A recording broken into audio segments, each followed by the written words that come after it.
Hi everyone, Dr. Ernie from Posture Size. Today we've got some great personal training tips for those of you personal trainers who are dealing with clients with degenerative discs. We're going to be talking about how to bend forward during personal training motions and exercises without aggravating those degenerative discs. Hope you enjoy.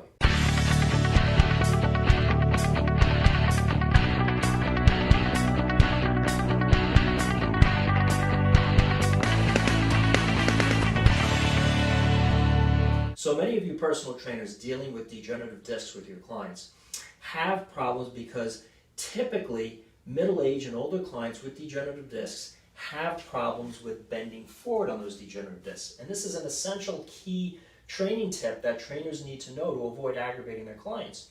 Discs sit on the front aspect of the spine, so they typically become compressed and irritated when we have a forward bending motion that occurs in the lower back. This can happen during forward motions such as squatting, such as stiff-legged deadlifts, such as bending forward to perform any type of rowing exercise. So the first thing that we need to do is we need to assess a client and understand what their proper dynamics of their posture and their mechanics are so you can set them in what's known as a neutral spine. This helps to protect the degenerative discs while personal training. A neutral spine is a position of the spine that's held where it's in its safest position. It's in a neutral or midline position away from the motions or body positions that compress the disc. Now, this can get complicated, but to simplify it today, we're just going to talk about one aspect, which is anterior and posterior tilting, because that relates to bending forward. As the pelvis rotates anteriorly, the tailbone moves up and the pubic bone goes down. That increases the arch of the lower back. Now, unless you have an active disc herniation that's on the back portion of the spine called a posterior or posterolateral disc herniation, typically keeping some extension or arch in the back is going to be the safest position for bending forward with degenerative discs. It's when that arch is lost and you bend forward and lose the arch and compress the front of those degenerative discs that your personal training clients are going to complain of pain.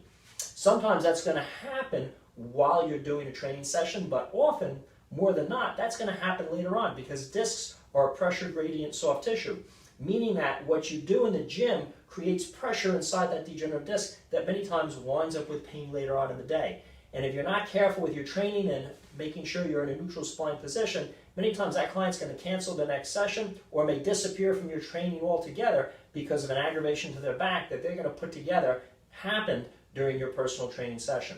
So, determining a neutral spine, if you have a client tilt their tailbone under to flatten the arch of the back and raise it up, at those two extremes, at a certain point of going under so far, typically degenerative discs, you're going to feel a little pain at a certain point.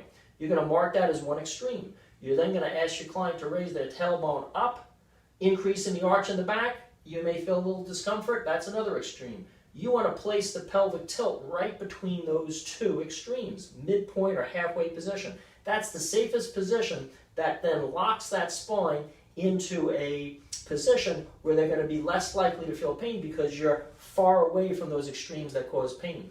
You should also check with your client to make sure they don't have a tendency to hip hike or raise one hip up during motions or laterally lean their rib cage. That would compress the disc on one side, or have a rotational problem where their hips like to slightly twist to one side of the rib cage. You need to assess all these things, including multifidus function, which are small muscles on the back of the spine, transverse abdominis and internal oblique function.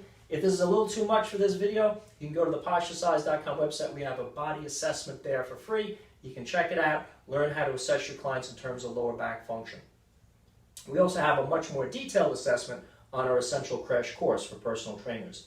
But getting that spine into that neutral position, once it's set with all of those various aspects being known, you then train your client to bend from the hip joint, the major joint in the body designed for mid-body flexion or bending forward. And this can be done simply with a hip hinge exercise from the beginning, where once you get that neutral spine set, you practice bending forward by using the pelvis to move on the hip joint. That's different from moving from the lower back. Once they get used to bending forward and backwards using a hip hinge, that moves into a stiff-legged deadlift. It could be a very short motion that goes forward and back. You don't need a full motion. That's going to be limited by hamstring and posterior chain flexibility. And you can also then create that same motor pattern with squatting motions, whether it be a parallel squat, whether it be a sumo squat. You're training that client to bend from the ball and socket of the hip joint while the lower back remains stable in that neutral position. This includes bending over for two-handed rows, T-bar rows, one-arm bell rows. It's all the same. You want to train them to keep that spine in a neutral position with a slight arch, avoiding bending forward from the back and aggravating those degenerative discs. If you'd like to learn more about training your clients with injuries and pain conditions, feel free to subscribe to our channel. We've got a lot of great videos out there. Questions or comments, write in. I'll do my best to answer them. If you'd like to help me share this valuable information with others, give me a thumbs up below.